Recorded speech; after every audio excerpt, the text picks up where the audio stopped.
Bien, a continuación vamos a entender un poco la idea del enfoque diferencial como una herramienta de análisis y la importancia que tiene este para la reflexión en la praxis estatal.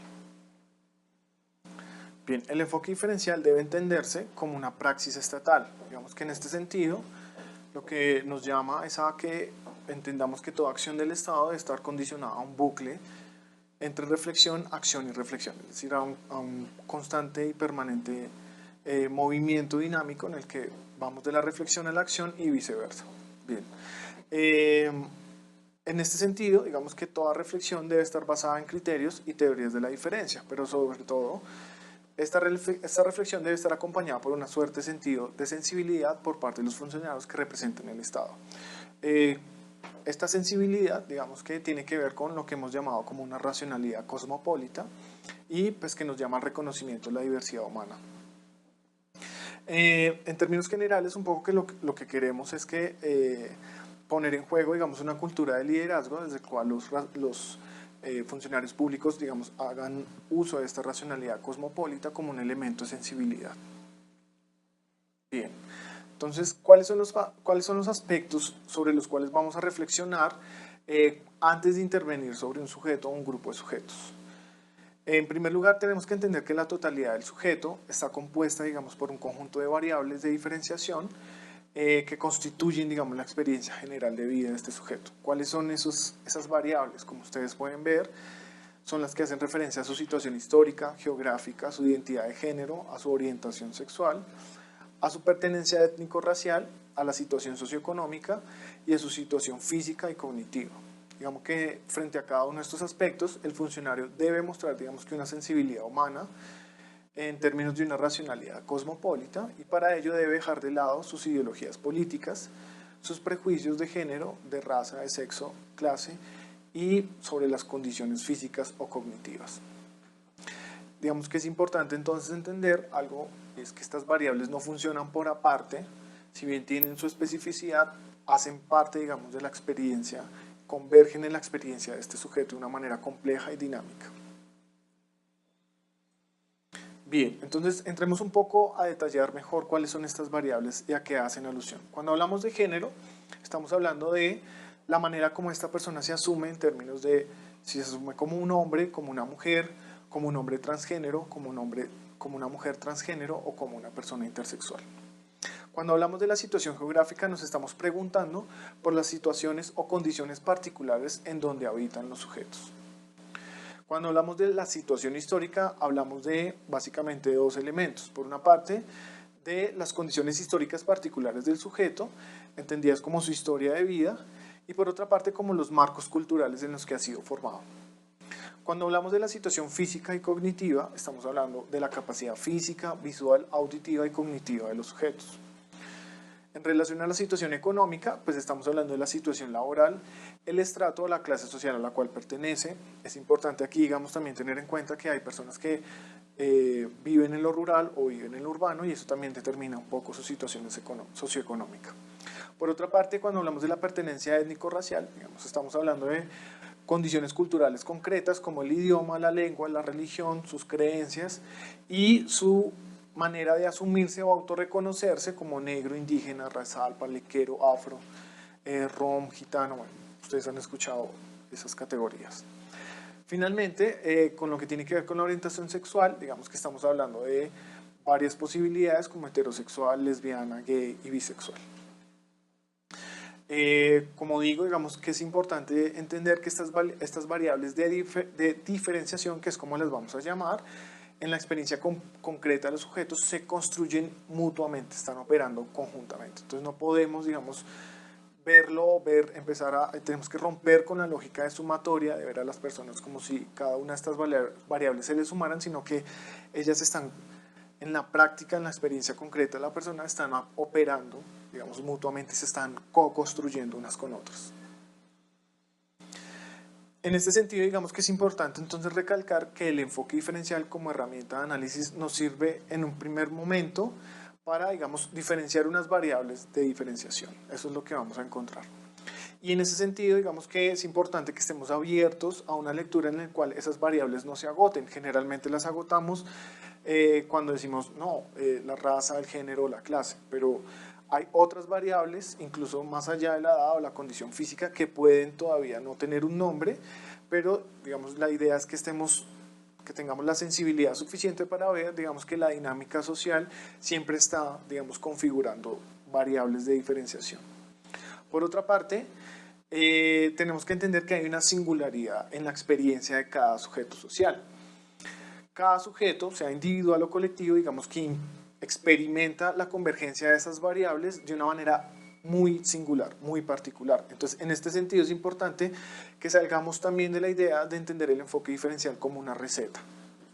No hay una receta para hacer una lectura de la realidad de un sujeto, y en ese sentido, digamos, lo que tenemos que estar es abiertos constantemente a jugar, digamos, de una manera creativa con estas variables para ir entendiendo cuál es la experiencia de manera compleja de estos sujetos. Por eso es importante que tengamos en cuenta que cada lectura es única. Si hacemos una lectura de un sujeto en La Guajira, es muy distinta a la que hacemos en el Amazonas. Si es rural, es distinta a la que podríamos hacer de una persona que vive en una ciudad, etcétera, etcétera. Finalmente, en lo que tiene que ver con la caracterización y diagnóstico, estamos hablando de que justamente el enfoque diferencial nos debe servir para hacer una caracterización, un diagnóstico de las poblaciones con las que trabajamos. En este sentido, volvemos a remarcarlo, se trata de hacer una lectura dinámica y compleja de esas variables. Algunos autores lo han llamado como una lectura interseccional. Ustedes van a ver un link en el que se habla de la lectura interseccional. Entonces, por favor, remítanse a él. En ese sentido, digamos que esta lectura nos permite realizar diagnósticos y análisis de la experiencia de los sujetos, digamos que son unas lecturas que son pertinentes y ajustadas a sus realidades. Por eso digo, el enfoque diferencial siempre nos va a remitir a hacer una lectura única de cada sujeto. Bien, entonces a continuación quiero que veamos un caso como ejemplo de lo que sería, digamos, una lectura de contexto de una persona que es una mujer transgénero de raza negra.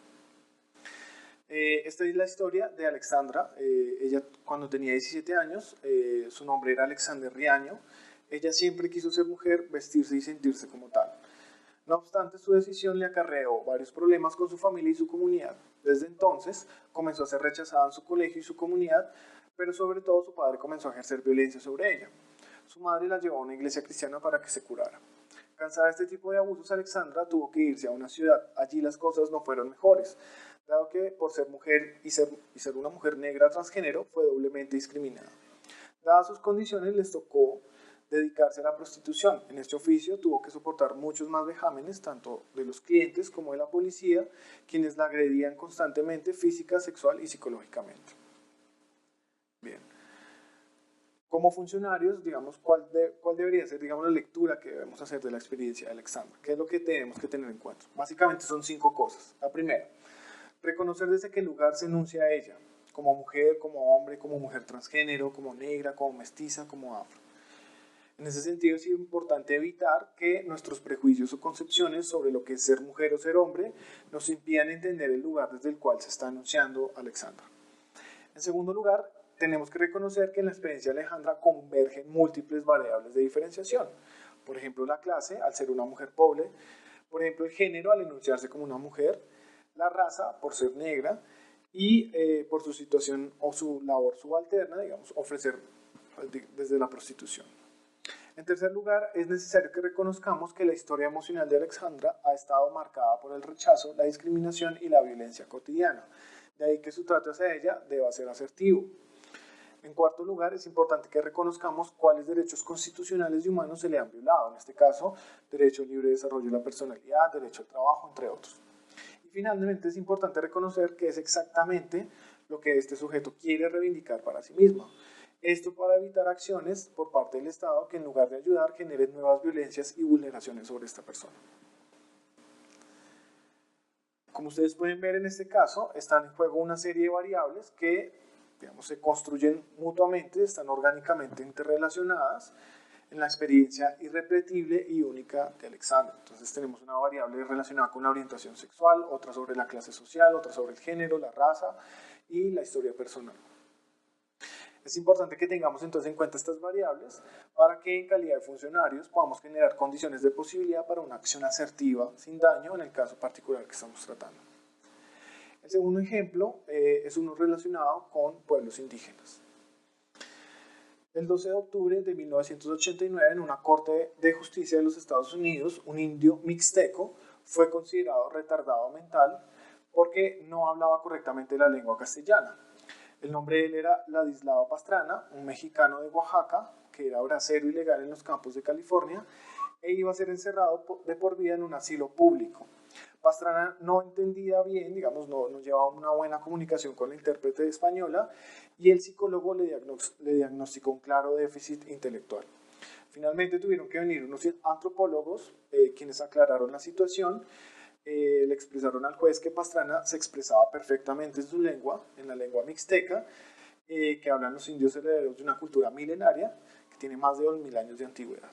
Bien, entonces con este ejemplo que se evidencia, por una parte, que hay una ignorancia estatal representada en el juez, el fiscal y el psicólogo a la hora de comprender complejamente la situación de este indígena. Por otra parte, se evidencia que es importante tener en cuenta aspectos como la lengua, es vital, porque en general los funcionarios no tienden digamos, a ser muy sensibles con relación a las diferencias idiomáticas. Recordemos que Colombia tiene más de 65 lenguas, no solamente el español.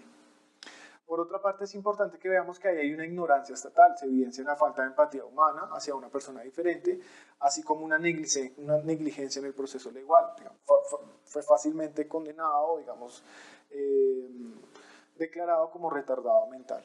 Por último, se evidencia dos cosas, un racismo evidente de los funcionarios y por otra parte, digamos que una ausencia total de comprensión histórica de la situación del indígena, en calidad de migrante y de trabajador. Por otra parte, digamos que quiero que veamos el documental Nacimos el 31 de diciembre. En este documental, como ustedes verán, se evidencia también, digamos, un caso de racismo estatal por parte de funcionarios de la registraduría que emplearon nombres degradantes para, digamos, nombrar o darle nacimiento a la vida jurídica de indígenas guancho. Digamos que esto revela, por otra parte, una ignorancia estatal, digamos, a la hora de reconocer los nombres reales de los indígenas. Y por último, como ustedes van a ver, también revela una ausencia de asertividad ética por parte de los funcionarios al tratar con estas personas.